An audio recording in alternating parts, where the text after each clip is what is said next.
Welcome to Voices from the Field, a podcast produced by the National Collaborating Centre for Aboriginal Health. This series focuses on innovative research and community-based initiatives promoting the health and well-being of First Nation, Inuit, and Métis peoples in Canada. In this episode, we hear from Dr. Lalita Bharadwaj, a professor and toxicologist at the University of Saskatchewan. What follows is an edited version of her keynote presentation at the 4th Annual Create H2O First Nations Water Research Conference, organized by the University of Manitoba's Centre for Human Rights Research.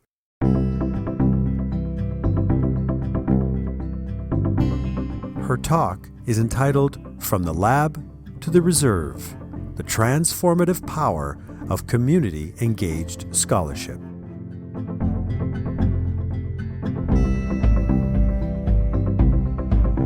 Hello everyone, good morning. I would like to open my talk to describe my journey from the lab to the reserve. My research started in a lab for about 20 years, and then for the last 15, I've been working with community members. I would also like to express how community-engaged scholarship with First Nations communities has transformed my own research career, but has also transformed me as a person, and the way I view things, the way I act, and the way I appreciate Mother Earth. So in 1990, there was a movement to metamorphosize a way in which academics conduct research. Dr. Ernest Boyer wrote Scholarship Reconsidered. And really, he was begging the academy to become more vigorous and involved in addressing some of the most pressing public issues in society. And he recognized that scholarship is not only about writing about knowledge and the gaps within published scientific literature, but it involved interrelated dimensions. And these dimensions are reflected in scholarship, teaching, and service to the community.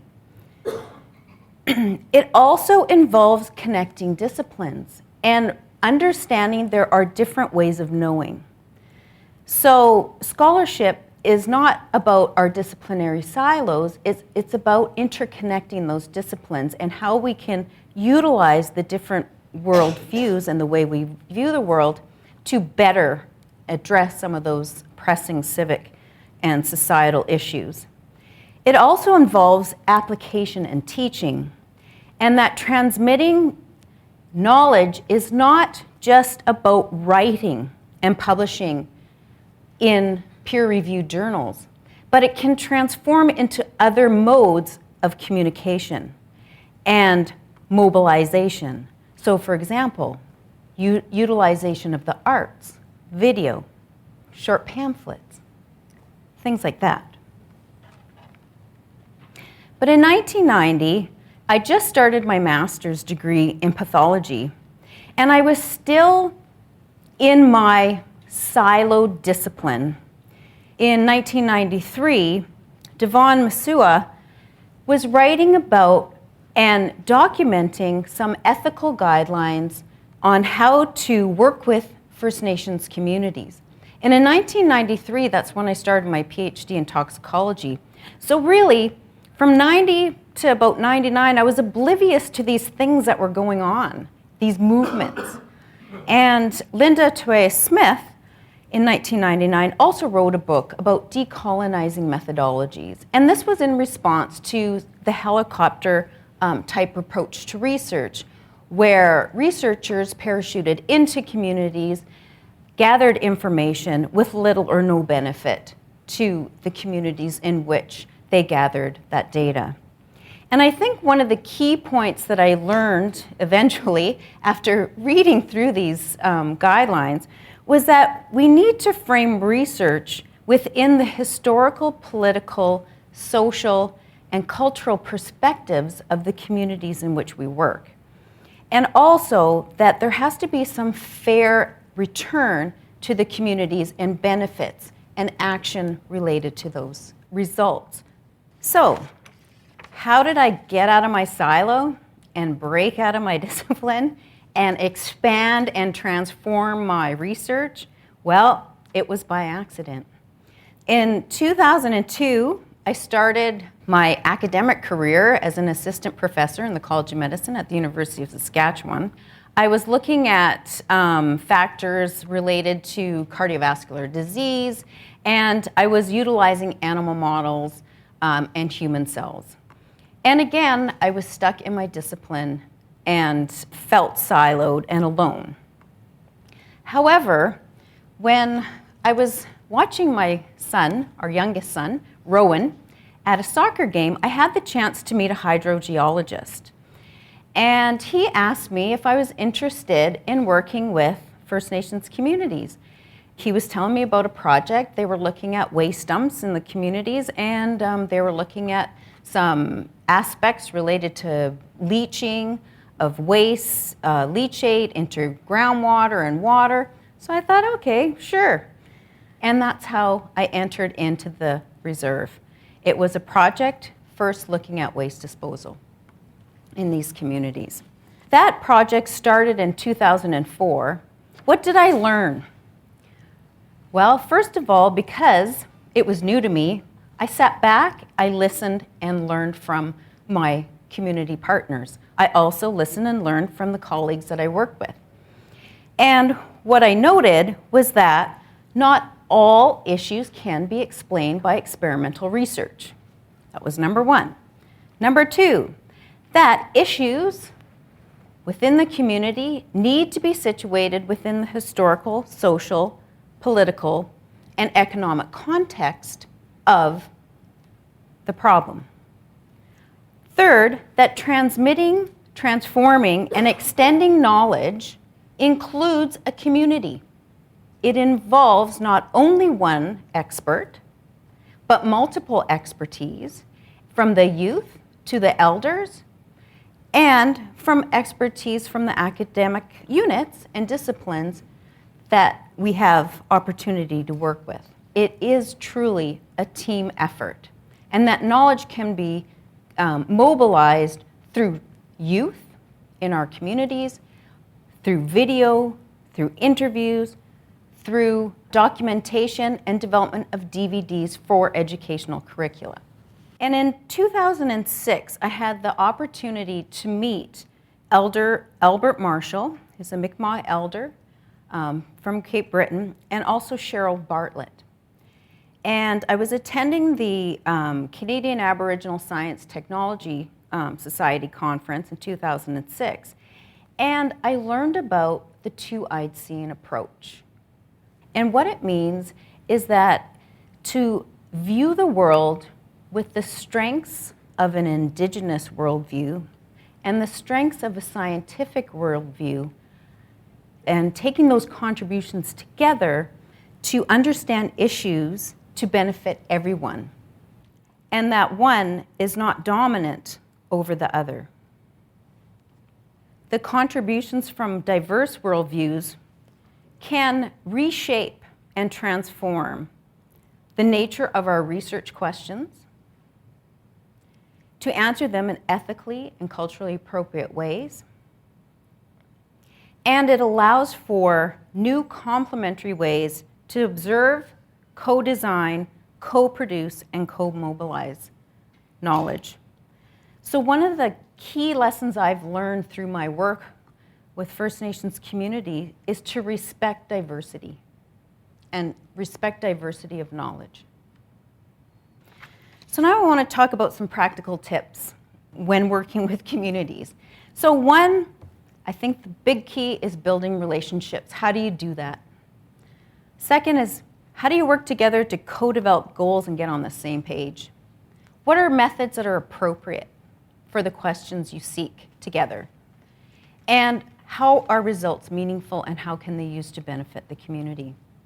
So when I started, and this was back in 2002, as an assistant professor and got involved into looking at issues around waste disposal in communities, I got to meet a number of people from various communities from various tribal councils, Saskatoon Tribal Council, the Federation of Sovereign Indigenous Nations, formerly the Federation of Saskatchewan Indian Nations. And as a result of that connection and network, we developed an environmental group. And this environmental group was really only about 4 or 5 people at the time. But then over time, and because of our engagement and continuous communication and networking with people, it developed into a formal structure within the Federation of Sovereign Indigenous Nations. And as a result of that, our research program and the people involved in our program are welcomed to the meetings of the FSIN. And we share information so that information and project ideas are collaboratively generated through those network opportunities. And over time, we've had many workshops, forums, meetings in the community to really develop the goals. So what are some of the practical tips? Okay, so for one, I was talking to some students, and they said you need some traveling money, okay, to get to the communities. So that needs to be in place. You need time, okay? You need to be yourself. People care about who you are before they care about what you do. So be yourself. If you're in it for the advancement of your career, you're in it for the wrong reasons. Be able to listen. Don't come with judgment and opinion. Okay? And it truly is about developing relationships. Now, I did want to mention research agreements. And research agreements just outline the relationship. So what are the goals and objectives of the relationship? What are the roles and responsibilities of the partners? And what are the data requirements? What are the methodologies used to gather that information? And how should that information be disseminated? So those are the clear sort of themes that are usually involved in a research agreement. So after many, many, many interactive opportunities through workshops, meeting with communities, there was the development of the Safe Drinking Water Program through the Federation of Sovereign Indigenous Nations. And one of the goals that was co-created was to look at how the government is doing on its responsibility for Indigenous people in Canada. This occurred through a timeline from 2001 to 2013. And I won't get into the details because I'm looking at the time and I'm running out, so I better get going. So the data indicates that really progress has not been made, although there have been a number of strategies implemented over that time period. So under this program and through our networking, we developed a FSIN drinking water safety program. And we've been collecting information on boil water advisories, utilizing a longitudinal approach, looking at some of the factors that are contributing to these boil water advisories, but also to the quality of the drinking water within 3-year segments. And what I'm going to present here is some information from 2006 and 2010. So you can see here that the primary reason for boil water advisories for First Nations in 2010 was mainly due to pressure issues in the plant, whereas previously it was related to plant chlorine and adequacy of disinfection. One of the questions was, what are the differences between reserve and non-reserve communities of similar size? Communities of about 500 people who are non-First Nations and First Nations. And what we found in relation to long-term advisories, and these are lasting 5 weeks or more, that in First Nations communities, power outages was an issue. And this data comes from a period of over 2012 to 2016. Now again, we looked at water quality, so we looked at some of the aesthetic objectives, meaning color, taste, smell of the water, and feel of the water. And what we noted was that, a good 50% of them were exceeding aesthetic objectives. The main aesthetic objective that we observed were total dissolved solids and manganese. And manganese can produce discoloration of water. We also looked at health parameters or maximum acceptable concentrations, and we also found that a good proportion of the systems exceeded those maximum allowable concentrations. And what we found was trihalomethanes was an issue. And it still is today. Now, as we proceeded, and based on sort of the evolution of our research results, we developed a program based on 4 questions. And this was to look at the impacts of First Nations and water regulations on the health equity and promotion of health in these communities. And our guiding questions were primarily focused on what are the challenges to achieving effective regulation for First Nations water? How do these challenges impact the health of First Nations, individuals, families, and communities? What are the differences or similarities of challenges among Saskatchewan First Nations? And what are the processes and capacity needs around this? So we partnered with 9 communities in Saskatchewan and 1 in the Yukon, and we started to address some of the issues. We utilized a community-based approach. Water quality assessment was a key to this particular project, ongoing program really, and utilization of quantitative and qualitative data. And we conducted interviews, sharing circles, youth project, and as I mentioned before, community engaged scholarship with First Nations really involves the community. And what we found is that a lot of the communities are dependent on groundwater, that 42% of the people who responded did not drink the water, rarely drank tap water. 57% experienced a boil water advisory while living in their community. Dry skin and rashes, 40% of individuals indicated that. A high chlorine content was an issue for most participants who were interviewed, and that the water experienced an odor. Now, I just want to quote a couple people who shared their stories and information. The newest water treatment plant, people don't drink that water, even though our water treatment plant personnel send water samples in, and it's supposed to be good drinking water. But I wouldn't drink it. It's discolored, and it's got like a smell. It's a newer system, but I don't think it's serving its purpose or its job to have access to clean drinking water. The chlorine that they put in is sometimes too much sometimes. I know my grandchildren, they go back home and their skin breaks out in rash. We said that many times, but INAC insists it's the operators putting in too much chlorine. I don't know. I wish I could know more about the system itself and how it operates. Oh, I would love more water, because then I would be able to keep up with my laundry, because we shower the kids every second day, and I'd love to shower them every day, but I can't. I just don't have enough water. So this is echoing some of the news reports that we see. We also learned that cisterns and water supply systems, other than distributed systems, are an issue. And we learned that there are poor maintenance and continued delivery schedules are interrupted as a result of flooding of roads, and infrastructure, that in fact cistern water supply is actually costly to the communities, and there are a lot of cisterns that have broken lids, improper installation, and lack cleaning schedules. So because of this information, we then decided to assess the water supply system through the truck to cistern water supply. So we grabbed samples through the route and the supply system. And what we found is that in cisterns, there were drinking water parameters that exceeded the guidelines. Okay, and here's just a snapshot of what we found. We looked at unconditional associations between potential risk factors and presence of total coliform.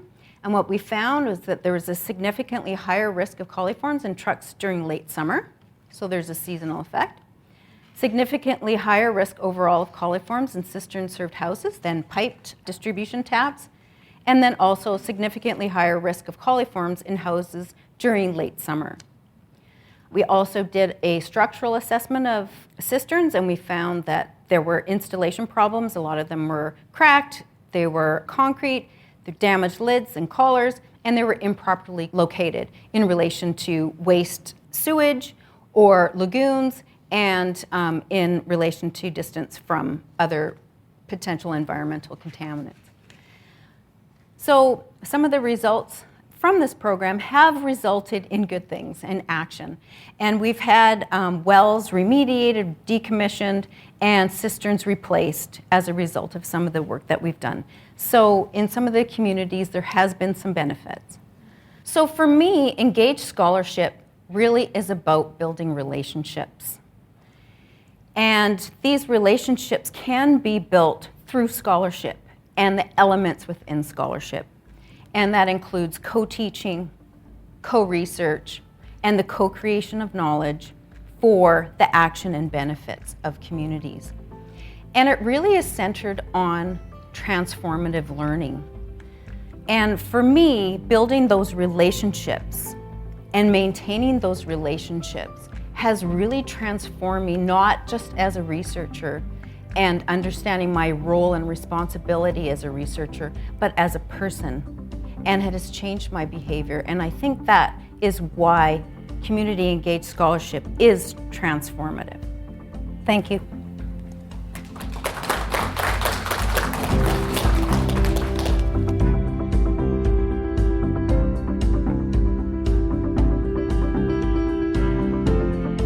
For more information on Dr. Lalita Bharadwaj and the Create H2O First Nations Water Research Conference, or to hear more podcasts in this series, go to the Voices from the Field homepage. Find it on the website of the National Collaborating Centre for Aboriginal Health, NCCIH.ca. This episode was produced in conjunction with the National Collaborating Centres for Infectious Diseases and Environmental Health. Production of this podcast has been made possible through a financial contribution from the Public Health Agency of Canada. Note that the views expressed here do not necessarily represent those of the agency. The music in this podcast is by Blue Dot Sessions and appears under a Creative Commons license.